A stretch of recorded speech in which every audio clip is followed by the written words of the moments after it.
So NAD levels decrease with age, and that you think this is plays a causal role in the aging process. Right.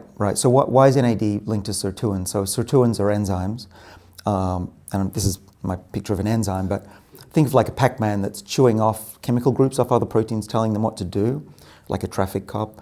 And without NAD, they don't work. They're stuck shut.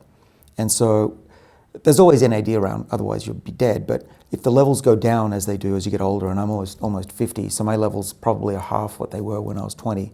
Scary thought. Wow.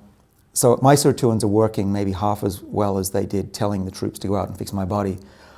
So when I go for a run, I get less benefit from that. I feel tired, I don't make as much energy, mitochondria are down.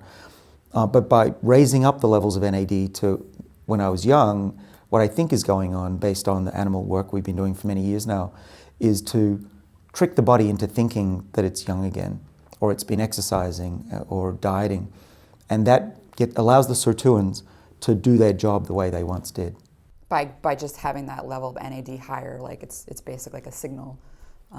It is. So think of it as the fuel in a car if the sirtuins are driving. Yeah. And then the resveratrol that we worked on years ago works on the same enzymes, but it's the accelerator pedal.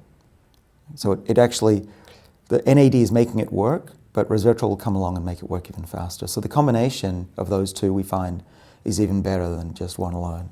Cool.